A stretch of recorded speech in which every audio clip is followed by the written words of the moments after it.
Hello friends, welcome to our channel. இன்றைக்கி என்ன பார்க்க போகிறோம் அப்படின்னு பார்த்தீங்கன்னா, ஒரு லோ பட்ஜெட்டில் ஒரு டிசைன் ப்ளவுஸ் தான் வந்து ஸ்டிச் பண்ண போகிறோம். இது பார்த்திங்கன்னா வந்து ஒரு நான் வந்து இதுக்கு ₹80 தான் வந்து சார்ஜ் பண்ணேன். ₹220 லைனிங் ப்ளவுஸ்க்கு வந்து வாங்குகிறேன். அதோட பார்த்திங்க அப்படின்னா அவங்க ₹300 அந்த ₹80 சேர்த்து அந்த ₹300 ஏதாவது டிசைன் வச்சு கொடுங்க அப்படின்னு சொல்லி கேட்டிருந்தாங்க. அவங்களுக்காக தான் வந்து இந்த டிசைன் வந்து சூஸ் பண்ணியிருந்தேன். கொஞ்சம் சிம்பிளாக முடிச்சிடலாம் அப்படிங்கிறதுக்காக தான் பார்த்தேன். அதுக்கு மேலே சரி கொஞ்சம் முன்ன பின்ன ஆகும் ஸ்டிச் பண்ணாமல் அப்படின்னா, இல்லை போதும் அதுலேயே முடிச்சிருங்க அப்படின்ட்டாங்க. சரி ஓகே அப்படின்ட்டு இப்போ பார்த்தீங்க அப்படின்னா அவங்களோட ரெடி அளவு 8.5 இன்ச் வருது நெக்கோடது. நான் வந்து கீழே வந்து ஒரு 12 இன்ச் வரையும் வச்சுருக்கிறேன். ஏன்னா நமக்கு வந்து இந்த டிசைனுக்கு வந்து சேர்த்தி வரணும் இல்லைங்களா, அதுக்காக தான். இந்த மாதிரி நான் ஒரு ரவுண்ட் நெக் தான் நெக்கில் இந்த மாதிரி கட் பண்ணி எடுத்துக்கிட்டேன் தனியாக பீஸு. இப்போ நம்ம கட் பண்ண பீஸை தனியாக எடுத்து வச்சுக்கலாம். இப்போ எப்பயும் போலவே வந்து நெக் போர்ஷனை இதோட கழுத்து அகலம் பார்த்தீங்க அப்படின்னா நமக்கு வந்து 2.25 வந்து வரும். 3 இன்ச் வந்து வருது கழுத்து. நான் வந்து அதில் நம்ம 2.25க்கு பிடிச்சி தையல் போட்டோம் அப்படின்னா 3 இன்ச்சுக்கு வந்துடும் இல்லைங்களா ரெடி அளவு. அதனால தான் இப்போ நெக் போர்ஷன் ஃபஸ்ட்டு நான் வந்து இதுக்கு கேன்வாஸ்லாம் அதிகமாக யூஸ் பண்ணல. டக்குன்னு ஒரு 1/4 மணி நேரத்துக்குள்ளார வேலையை முடிக்கிற மாதிரி அந்த மாதிரி தான் வந்து பார்த்தேன். ரொம்ப ஈஸியான சிம்பிளான ஒரு டிசைன் தான். அதுக்கு வந்து லேஸுமே வந்து கஸ்டமரே வாங்கி கொடுத்துருவாங்க. டிசைன் ஸ்டிச் பண்ணுற சார்ஜ் மட்டும்தான் நமக்கு. இப்போ நெக்குக்கு நான் இந்த மாதிரி வந்து ஒரு 1/4 இன்ச் அளவுக்கு விட்டுட்டு எவ்வளோ அளவுக்கு நம்ம வந்து விட்டுருந்தோமோ அந்த அளவுக்கு விட்டுட்டு நான் இந்த மாதிரி ஃபுல்லாக தையல் போட்டு எடுத்துக்கிறேன். தையல் போட்டு எடுத்துட்டு அதுக்கப்புறமேலு வந்து கீழேயும் பார்த்தீங்க அப்படின்னா எனக்கு இதில் கிளாத் வந்து ரொம்பவே கம்மியாக தான் இருந்தது. கஸ்டமர் எல்போ ஸ்லீவ் தான் வேணும்னு கேட்டிருந்தாங்க. ஆனால் வந்து கிளாத் கம்மியாக இருந்ததுனால ஆஃப் ஹேண்டே வந்து வச்சுட்டேன். கீழேயும் இதே மாதிரி வந்து நான் மடித்து ஸ்டிச் பண்ணிக்கிட்டேன். ஒரு தையல் போட்டுட்டு அதை அப்படியே வந்து நம்ம திருப்பி விட்டுக்கிற மாதிரி விட்டுட்டேன். இப்போ எக்ஸ்ட்ரா இருக்கிற கிளாத் எல்லாமே கட் பண்ணி விட்டுட்டு நம்ம வந்து ஊசியோட தையல் போட்டு எடுத்துடலாம். அதுக்கு முன்னாடி நீங்கள் நம்ம சேனலை ஃபஸ்ட் டைம் பார்க்குறீங்க அப்படின்னா மறக்காமல் சப்ஸ்கிரைப் பண்ணி சப்போர்ட் பண்ணுங்கள். எனக்கும் ஒரு மோட்டிவேஷனாக இருக்கும். இப்போ பார்த்தீங்க அப்படின்னா வந்து இது மாதிரி எக்ஸ்ட்ரா கிளாத் எல்லாமே கட் பண்ணி விட்டுட்டு அதுக்கப்புறம் சின்ன சின்ன கட் வந்து நம்ம வந்து கொடுத்துடலாம்.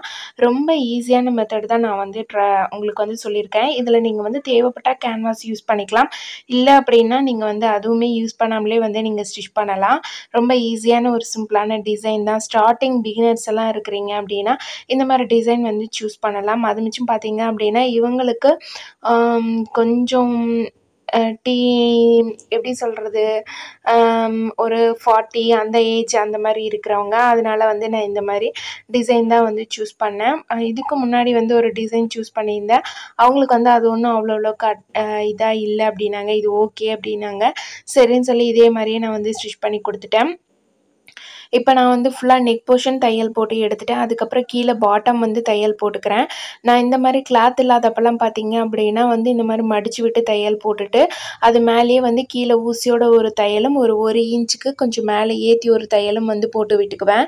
ஏன்னா அப்போ தான் நமக்கு கொஞ்சம் ஸ்டிஃபாக இருக்கிற மாதிரி இருக்கும். எப்பயுமே வந்து இந்த ப்ளவுஸில் எப்படி மடித்து தைப்பனோ அதே மாதிரி கீழேயும் மேலேயும் ஒரு தையல் வந்து போட்டு எடுத்துக்கிறேன். இப்போ இந்த இதில் வந்து நமக்கு ஒர்க் வந்து முடிஞ்சுது. நம்ம வந்து இதில் சைடில் எக்ஸ்ட்ரா இருக்கிற கிளாத்தை மட்டும் வந்து தையல் போட்டு எடுத்துகிட்டு கட் பண்ணி விட்டுடலாம். சாரியிலிருந்து பார்த்தீங்க அப்படின்னா ஒரு 6 to 7 இன்ச் அளவுக்கு நான் வந்து கிளாத் வந்து ஒரு லென்த்தி கிளாத் வந்து கட் பண்ணி எடுத்துருக்கிறேன். இந்த இதை வச்சு நம்ம வந்து டிசைன் பண்ணிக்கலாம். ஃபஸ்ட்டு பார்த்தீங்கன்னா அப்படின்னா நான் வந்து இதை ரெண்டாக அப்படியே ஃபோல்டு பண்ணி ஃப்ளீட்ஸ் பிடிச்சிக்கலாம் அப்படின்னு தான் நினச்சிட்டு ஃபஸ்ட்டு வந்து அப்படியே வந்து கட் பண்ணி இதை வந்து ஜாயின் பண்ணிவிட்டு அதுக்கப்புறமே ஃப்ளீட்ஸ் பிடிச்சிக்கலாம் அப்படின்னு சொல்லி எடுத்து வச்சுருந்தேன். ஃபஸ்ட்டு வந்து இப்படி தான் வந்து நான் ஃப்ளீட் பிடித்தேன். ஆனால் வந்து இந்த கிளாத்துக்கும் இதுக்கும் ஃப்ளீட்ஸ் வந்து சரியாகவே வந்து வரவே இல்லை. கொஞ்சம் ரொம்ப இந்த சைடில் ஒரு மாதிரி இந்த சைடில் ஒரு மாதிரி வந்து கொஞ்சம் இதாக இருந்தது. அதனால் ஃப்ளீட்ஸ் வைக்கிற மாடல் வந்தது அப்படின்னா நீங்கள் கம்முன்னு வந்து அதை கட் பண்ணி அப்படியே அட்டாச் பண்ணி இது பண்ணிக்கலாம். இல்லை நம்ம வந்து ஃப்ளீட்ஸ் எடுத்தோம் அப்படின்னா கரெக்டாக அது நிற்கும் அப்படின்னா அந்த மாதிரி கிளாத்தில் வந்து நீங்கள் வந்து அந்த ஃப்ளீட்ஸ் வந்து எடுக்கலாம். இந்த கிளாத்துக்கு சுத்தமாக வந்து ஃப்ளீட்ஸ் நிற்கவே இல்லை. ரொம்ப ஒரு இதாகிடுச்சு. சரி ஈஸியாக வேலை முடிஞ்சிடும்னு நினச்சேன். அதுக்கப்புறம் பார்த்தீங்க அப்படின்னா இது எனக்கு ஒன்றுமே சரியாக படலை, நல்லாவே இல்லை. அதனால் வந்து இதை நான் அப்படியே பிரித்து எடுத்துகிட்டு திருப்பியும் இது எல்லாத்தையும் பீஸஸாக வந்து ஒரு 2 இன்ச்சுக்கு வந்து பீஸாக கட் பண்ணிவிட்டு அதை அப்படியே வந்து நான் 2ஆக மடித்து கேன்வாஸ் வச்சு தையல் போட்டுக்கிட்டேன். ஏன்னா இதுக்கு சென்டரில் பார்த்தீங்க அப்படின்னா நான் கேன்வாஸ் தான் வந்து கொடுக்குறேன். நீங்கள் கேன்வாஸ் கொடுத்தாலும் கொடுக்கலாம், இல்லை அப்படின்னாலும் லைனிங் கிளாத்து இன்னொரு நல்ல ஒரு மொத்த கிளாத்தாக ஏதாவது ஒன்று கொடுத்துட்டு அதுக்கப்புறமே வந்து வச்சு தைச்சிங்க அப்படின்னா சரியாக இருக்கும். இந்த 3 பக்கமே வச்சு வச்சு தைச்சு பார்த்துட்டேன். இதை தைச்சிருந்தேன் அப்படின்னா கையோட வந்து இதில் வேலை முடிஞ்சிருக்கும். இப்போ பார்த்தீங்க அப்படின்னா இந்த ஃப்ளீட்ஸு சரியாக வராதனால நான் வந்து திருப்பி இதை வந்து பிரித்து எடுத்துட்டேன். கொஞ்சம் அன்ஈவனாக நல்லா இல்லாத மாதிரி இருந்தது, அதனால தான். இது வந்து பார்க்குறக்கும் வந்து அவ்வளோ அளவுக்கு அட்ராக்டிவாகவும் தெரியல. சரி, நம்ம வந்து சென்டரில் சிம்பிளாக வைக்கிறதுக்கு இந்த மாதிரி அடுக்கடுக்காக ஃப்ளீட்ஸ் மாதிரி வச்சு வைக்கலாம் அப்படிங்கிறதுக்காக தான் வந்து யோசிச்சிருந்தேன். இப்போ பாருங்கள், நான் வந்து பிரித்து எடுத்துகிட்டு திருப்பி 2 இன்ச்சுக்கு வந்து கட் பண்ணி எடுத்துக்கிட்டேன். எல்லாருமே பார்த்தீங்க அப்படின்னா எது அவங்க சரியாக தைச்சது மட்டும்தான் வந்து ஷேர் பண்ணுவாங்க. சப்போஸ் அவங்களும் மிஸ்டேக் பண்ணியிருக்க வாய்ப்புகள் இருக்குது. ஆனால் அதை யாருமே வந்து ஷேர் பண்ணுவாங்களா இல்லையான்னு எனக்கு வந்து தெரியல. நான் வந்து இந்த மாதிரி எல்லாம் நிறைய சொதப்பலெல்லாம் பண்ணி தான் வந்து பண்ணுவேன். அதனால் வந்து அதையும் நான் உங்களோட வந்து ஷேர் பண்ணிக்கிறேன். நீங்கள் அப்போ நாளை பின்ன இந்த மாதிரி வச்சு நீங்களும் ட்ரை பண்ண மாட்டீங்க இல்லைங்களா? அதுக்காக தான். உங்களுக்கு மடித்து வச்சா கரெக்டாக நிற்கும், ஃப்ளீட்ஸ் எடுக்கும் அப்படிங்கிறதுக்கு மட்டும் நீங்கள் வந்து நல்லா நீட்டாக மடித்து வச்சுக்கோங்க, ஃப்ளீட்ஸ் எடுத்துக்கோங்க. அப்படி இல்லாததுக்கு நான் இந்த மாதிரி வந்து அப்படியே ஃப்ளீட்ஸ் மாதிரி வந்து நான் இந்த மாதிரி கட் பண்ணி வச்சு தைச்சிட்டேன். அடுத்தது பார்த்தீங்க அப்படின்னா லைனிங் கிளாத் கொஞ்சம் எடுத்துருக்கிறேன். லைனிங் கிளாத்தில் நம்ம கட் பண்ண கிளாத்தை வச்சு இந்த மாதிரி நான் அதே மாதிரி வளைச்சி எடுத்துக்கிட்டேன் கட் பண்ணி. இப்போ அதை வந்து நம்ம இதோட மெயின் கிளாத் மேலே கேன்வாஸும் இந்த டிசைனும் வச்சு தைச்சிருக்கோம் இல்லைங்களா? அது மேலே வந்து நான் இது மாதிரி வந்து அந்த டிசைன் வச்சு தைச்சி தையல் போட்டுக்கிறேன். அடுத்து இப்போ எக்ஸ்ட்ரா இருக்கிற கிளாத்தை வெட்டி விட்டுட்டு நம்ம வந்து இந்த இடத்துல சின்னதாக கட் கொடுத்துட்டோம் அப்படின்னா நமக்கு அப்படியே திருப்பி விடுறதுக்கு ரொம்ப ஈஸியாக இருக்கும். இதை அப்படியே திருப்பி விட்டுட்டு இது மேலே வந்து ஒரு தையல் போட்டு விட்டுடலாம். கஸ்டமரே வந்து ஒரு 1 மீட்டர் அளவுக்கு லேஸ் வாங்கிட்டு வந்துட்டாங்க. கொஞ்சம் எக்ஸ்ட்ராவாக வாங்கினாங்க அப்படின்னா வந்து சரியாக இருக்கும். கொஞ்சம் லீனாக இருக்கிறவங்களுக்கே வந்து கழுத்துக்கு, முன் கழுத்துக்கு, பேக் நெக்கு, ஃப்ரண்ட் நெக்கு, கைக்கு இதுக்கெல்லாம் வச்சு தைக்கிறதுக்கு 1.5 மீட்டர் வந்து தேவைப்படும். கொஞ்சம் பாடியாக இருக்காங்க அப்படின்னா கம்பல்சரி வந்து 2 மீட்டர் வந்து தேவைப்படும். இந்த கஸ்டமர் ஒரே 1 மீட்டர் தான் வந்து வாங்கியிருந்தாங்க. அதனால பேக் நெக்குக்கு மட்டும்தான் வைக்க முடிஞ்சுது. நான் வந்து லேஸ் வாங்குறவங்ககிட்ட எல்லாம் சொல்லியே தான் சொல்லுவேன், நீங்கள் இந்த மாதிரி வாங்கினீங்க அப்படின்னா 2 மீட்டராவது வாங்கிட்டு வாங்க, அப்போ தான் வந்து கழுத்துக்கு இதுக்கெல்லாமே வைக்கிறதுக்கு பற்றும். அதுவே டிசைன் ப்ளவுஸு அப்படின்னா நீங்கள் ஒரு 3 மீட்டராவது லேஸ் வந்து தேவைப்படும் அப்படின்னு தான் நான் வந்து சொல்லுவேன் வாங்குறவங்ககிட்ட. இப்போ நான் வந்து இதை சுற்றியும் அவுட்லைனு ஓவர்லாக் போட்டு எடுத்துக்கிட்டேன். ஈவனாக கட் பண்ணிவிட்டு இது மேலே வந்து கலர் மாற்றிட்டு கோல்டன் கலர் நூல் மாற்றிக்கிட்டு இது போட்டு நான் வந்து தைச்சி எடுத்துட்டேன். அந்த லேஸை வச்சு இந்த இடத்துல தைச்சி எடுத்துட்டேன். இது ரெடி அளவு ப்ளஸ் நம்ம வந்து இப்போ நம்ம தைச்சிருக்கிற இடத்துல பார்த்தீங்க அப்படின்னா ஒரு 1/4 இன்ச் நம்ம தைச்சதுனால தள்ளி விலகி இருக்கும். அதனால் அந்த 1/4 இன்ச்சுக்கும் சேர்த்து மார்க் பண்ணி சென்டர் பாயிண்ட் மார்க் பண்ணிவிட்டு இதை வந்து நம்ம இதில் வச்சு அட்டாச் பண்ண போகிறோம்.